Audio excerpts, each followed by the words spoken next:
thanks for joining me for this presentation on syllable types or syllable patterns.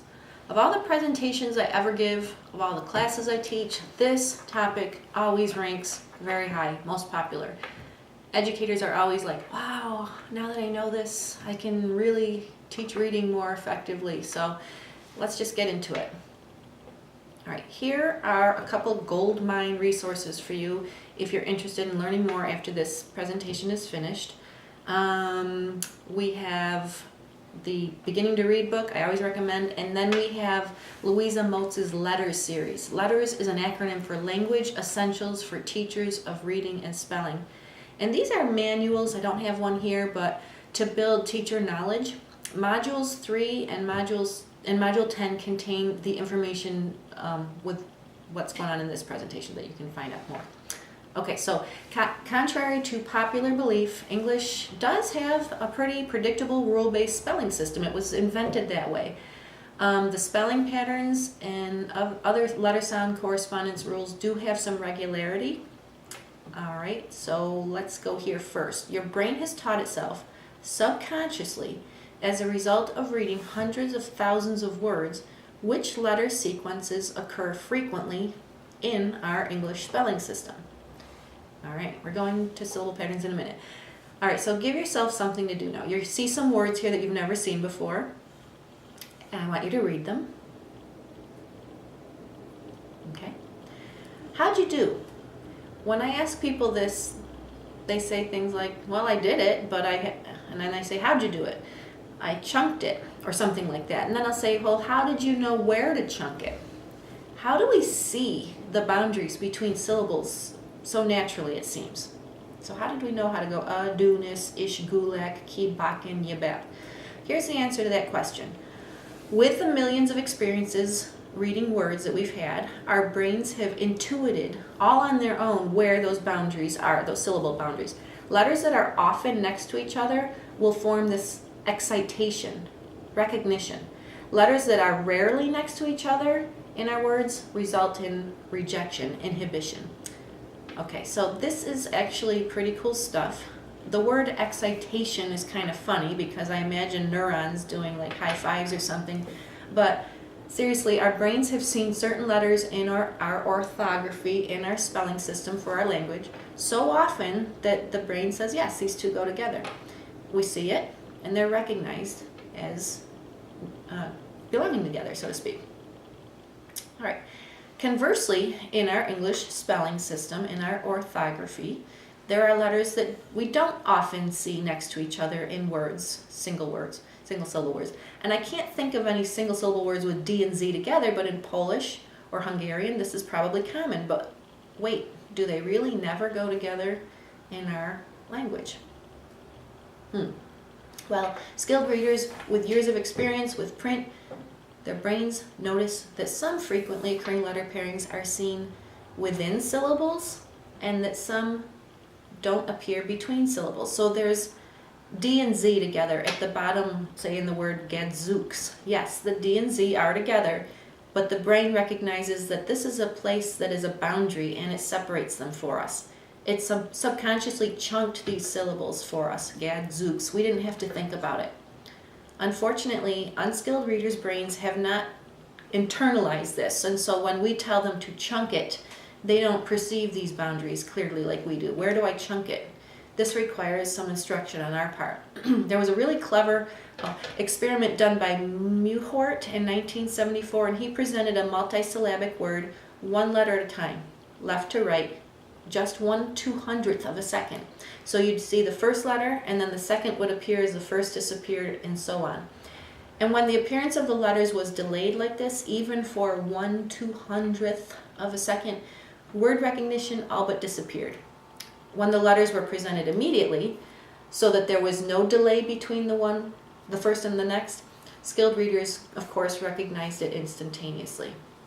So seeing just one letter at a time didn't allow the brain to do something important, to form those recognition linkages between the letters. It couldn't get that excitation between a consonant and a vowel, or a consonant and a consonant, the connection patterns that it looks for. A pretty cool experiment. And why do we care about it? I care, and it's cool, but otherwise, When you've seen a struggling reader who doesn't have automatic fluent letter recognition and they try to sound out a word one letter at a time, their brains aren't forming any recognition linkages. It's tedious. The brain is focusing on producing the sounds. What's this letter make? What's this letter make? It's not forming those connections of excitation yet. So this phenomena of two consonants together is useful in instruction, as you're going to see in later slides. But first, let's pay attention to syllables, in particular the role that vowels play in syllable patterns. Okay. All right, so one of the first things to do is to make sure that students have a real good knowledge of vowel sounds and they pay attention to the vowels when decoding. Too often we focus on the first sounds in our instruction, and this leads to that hot potato guess reading. Look at the first letter or two and then guess. All right, so with some readers who are having a particularly difficult time at the beginning, especially with blending, we see this all over, I'll have them look at the word and just say the vowel sound first and then read the word. So I'll have them look at pat and say pat. Sometimes this is enough to help them read the word more together automatically instead of sound by sound when they read a word. So again, just the vowel first and then the rest of the word. Struggling readers typically have difficulty with vowels in words. Consonants are easier, and this severely impacts the reading of single syllable and multisyllabic words. Again, we say it all the time. They become guessers, they become avoiders. Obviously, as you can see from this sentence, the vowels are important. The good news is if you know the syllable patterns, you can teach them to your students easily, and this will help to literally wire their brains to read syllables accurately, to chunk and recognize those boundaries in longer words. Alrighty. So we have 26 letters, and mostly because of the vowels, the 26 letters create 44 sounds. And mostly because of the vowels, we have dozens and dozens of ways to spell those sounds. I'm going to pause here for a bit to allow you to try something. This is a great way to see that when we make the vowel sounds in our mouths, we don't really move our mouths very much, just the slightest movement. No teeth, no tongue, no lips. So starting at the top left of this triangle shape, say just the vowel sounds of the words and work down and then back up again. Notice there is just the tiniest subtle change in your mouth with each progression. Actually, I'll do it with you. E, I, A, I, O, U, U. So there you go. If you look at the multisyllabic words on this slide, you'll see that none of those syllables are real words. None of them. It is very important that students learn to decode, because reading multisyllabic words means you have to have a brain that recognizes the syllable boundaries, and you have to have a brain that can look at words that aren't real, non-words, like sib and nas and meant, without any hesitation or tension. Without a strategy or an ability for a brain to chunk into manageable parts, students might look at a longer word, guess what it is, look at just the beginning first few letters or skip it. So familiarity with syllable spelling conventions helps readers with vowels. Familiarity with syllable patterns helps students to read long words accurately and fluently and solve spelling problems. Okay, so as promised, here are the syllable patterns. There's only 6, and it's really easy to teach them to educators, and it's very easy to teach them to students. A lot of people say, why didn't I ever learn this? All right, first one, closed syllables. First pattern. They have one vowel, and they're called closed syllables because that one vowel is closed in or followed by one or more consonants. The single one vowel makes it short sound. It does not make the sound of its name. So the table on this slide features some examples of closed syllable words. The top row is there to show that the syllable can be closed, the vowel can be closed in, even if there's nothing before the vowel. So what matters here is what comes after the vowel. It's closed in after. It can be 1, it can be 2 or 3 consonants. So don't teach students that a closed syllable has a vowel in the middle of something because there might not be anything at the beginning of that vowel or in front of it. All right, the second row on this table shows your typical CVC pattern that we're all used to, and the third shows more complex closed syllables. These feature blends and digraphs. Why don't you stop here? A blend, remember, or a digraph is two letters that make one sound. Sh, th, ch, k, ph, wh, so on. They make a whole new sound together when they're together. Blends, on the other hand, they're also two consonants together, but they're different because the two letters keep their sounds. The word blend has two blends in it to help you out and remember this. A BL at the front and an ND at the end. So to help you remember something here, I have a metaphor. Students are fascinated when I compare the consonant that follows this one vowel to a bully. The vowel is terrified of the bully. It can't say its name because the consonant is standing there making it go, scaredy. And notice the last column features the vowel Y. It's also in closed syllables, and it says Okay. So here's some examples showing that many words are comprised solely of closed syllables. There are just 5 examples here, but there are many, many more. It's great to teach students the concept of closed syllables, one vowel closed in by one or more consonants. The vowel makes its short sound. And you know what? You can read this long word here because you know that rule. These words are just a bunch of closed syllables that you can read all put together. So upset, fantastic, insipid, wow. Open syllables. They're the opposite of closed syllables. Once again, they have just one vowel, but this time the vowel is what ends the syllable.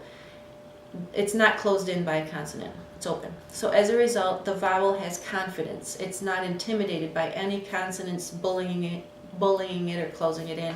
It can say its name. Okay, one vowel at the end. There aren't very many standalone single syllable words that are open. Me, he, she, go, so not many.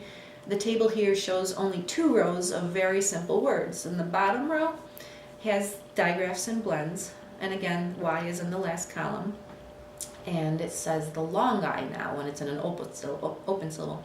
So let's continue this silly metaphor. We can demonstrate to the students that when there is not a bully consonant following that vowel, it feels free and it's open and it likes to proudly state its name. I am wonderful. Oh, look at me. You never saw a vowel as wonderful as me. So it's only when those bully consonants are closing it in that it squeaks and has to be afraid and say its short sound. All right, here, multisyllabic words featuring open syllables. The first 2 examples, silo, halo, have 2 open syllables, and the remaining examples start to show you the beauty of teaching syllable types. After teaching just 2 simple types, patterns, open and closed, look at the kind of words that students can decode. There are thousands, and they aren't just for young elementary aged readers. Even teaching high school students and adults who have had difficulty with the syllable patterns can become very relevant and when using mature words like violent, calculus, humanistic. All right, the third syllable type, silent E. We're all familiar with this one.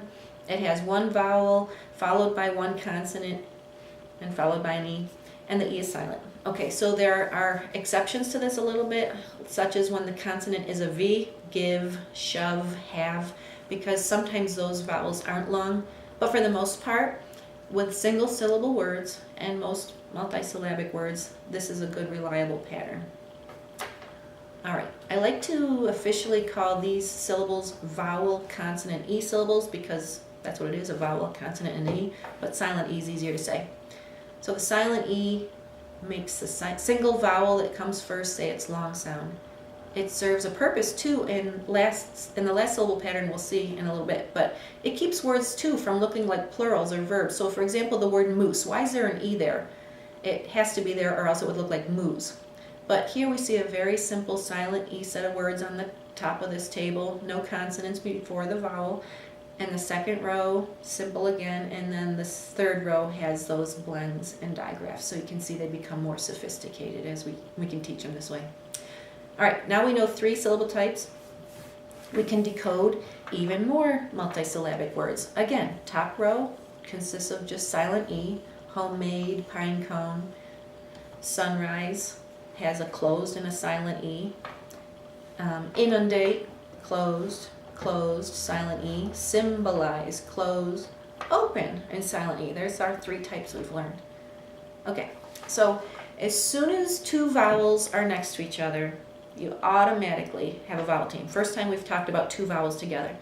This is a simple concept to teach. 2 vowels make 1 sound together. But before we look at examples, a couple things to consider. Do not teach that when 2 vowels go walking, the first one does the talking, because that's not even true 50% of the time. Like the vowel team oo, as in boot.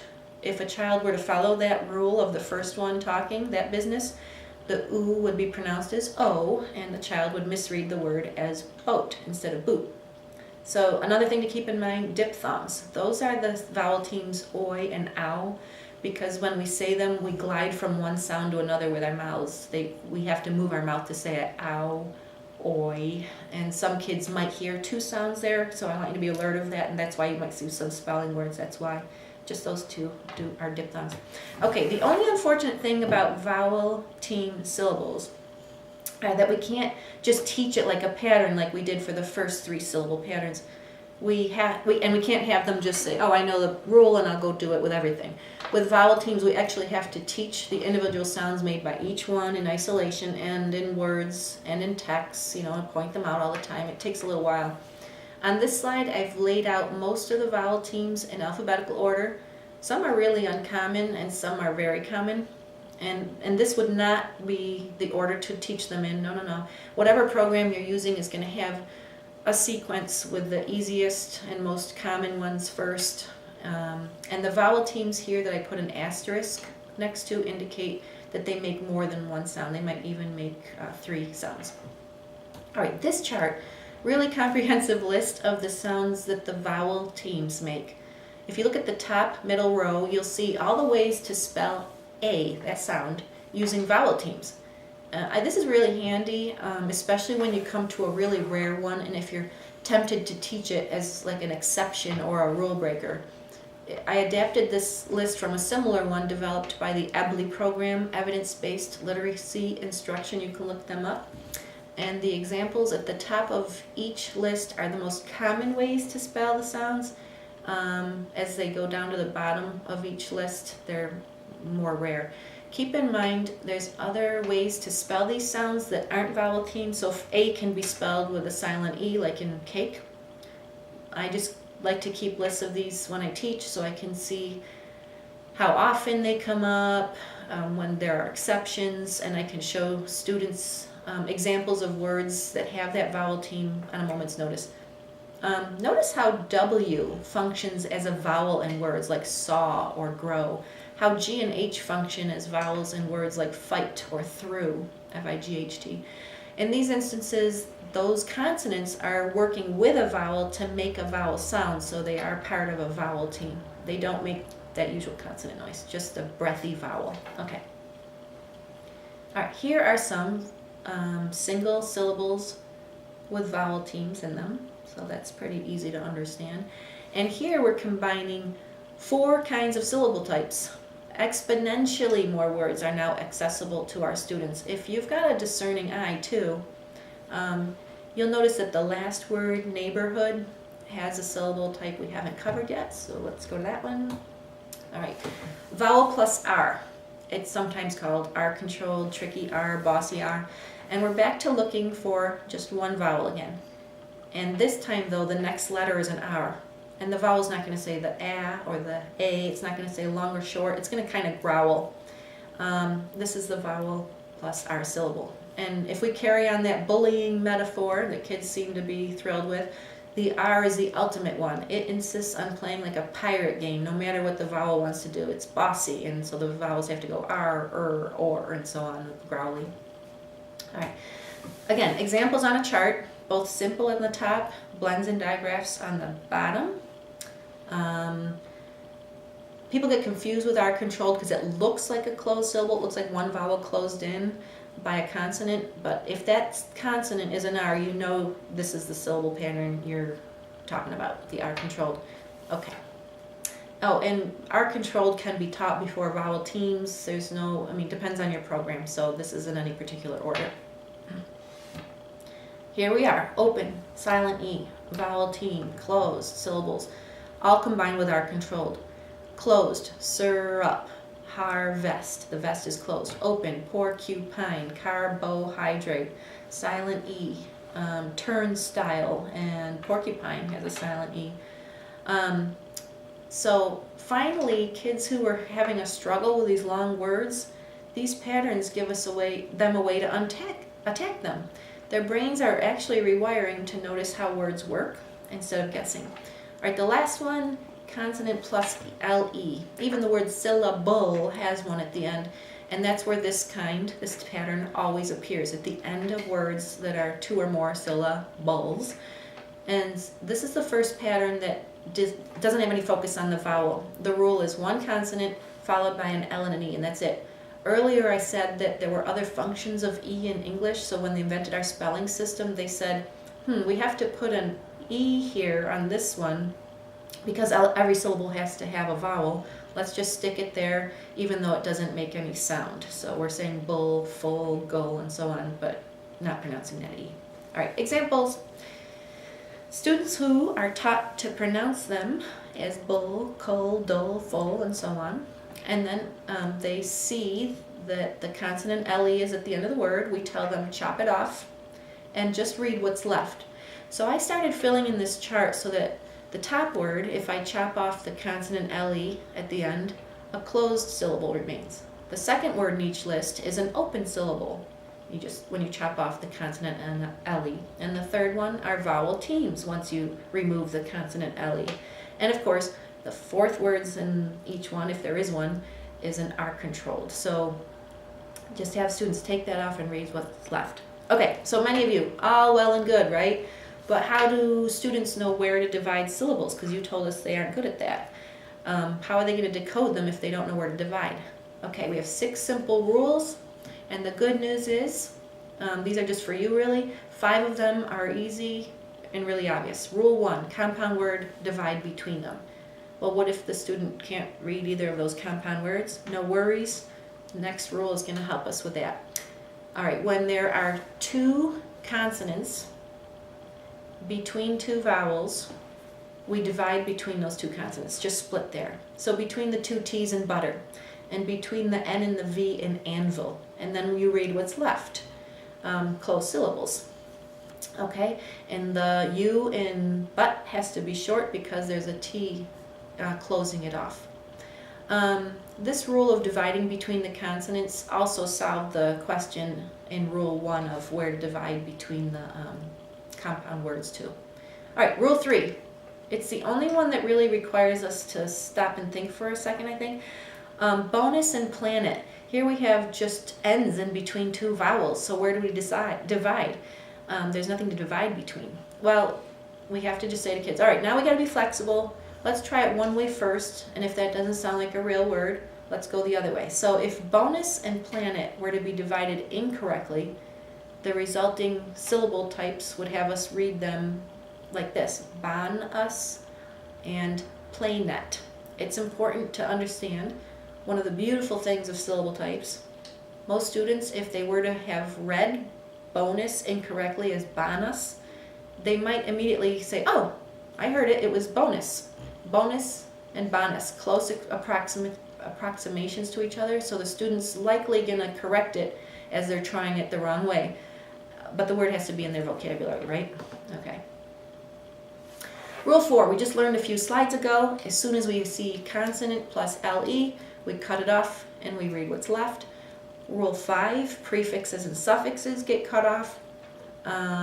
We might have to do some instruction on prefixes and suffixes, or some of them actually follow syllable types like re as in repeat, pre as in preheat, open syllables. Many suffixes are closed syllables. It's rule 6 now. The thing to remember here is not to divide between the letters of those digraphs, CH, TH, SH. So we just have to tell the students what those digraphs are and they don't divide there. All right, so what happens now, some exceptions, what if there's 3 consonants and none of them are a digraph? Well, some programs will tell students keep the 2-letter blend in place. It's the most popular one. Well, how do I know? In spectrum, I see CT, and that happens in the word like act. And in spectrum, I see TR, that happens in the word like trip.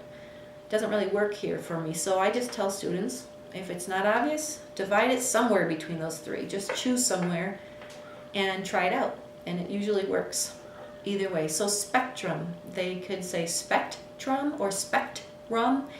Either way, it'll get them there. Transport, transport. They're going to hear the word transport either way they go. And again, it has to be in their vocabulary before, so it'll ring bells.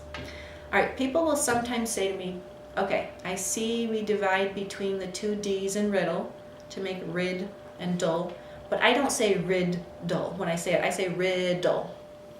And I used to have a hard time explaining it. So I really like the wording in Motes and Tolman's explanation here. Spoken syllable divisions often don't coincide with or give rationale to the conventions of written syllables. So the way we say it is the way we say it. And the way we read it and convert it into speech is going to be a little different. Yes, we say riddle, but the spelling convention with those 2 D's there, that double D, and other such patterns were invented by people to help them say, our speech is not always going to correspond to how we decode, but that's okay. It'll help alert, that D's there to help alert the child to make that I say eh in riddle. So they invented these weird little spelling rules to help us sound things out. Pretty neat. All right, and it's not always perfect.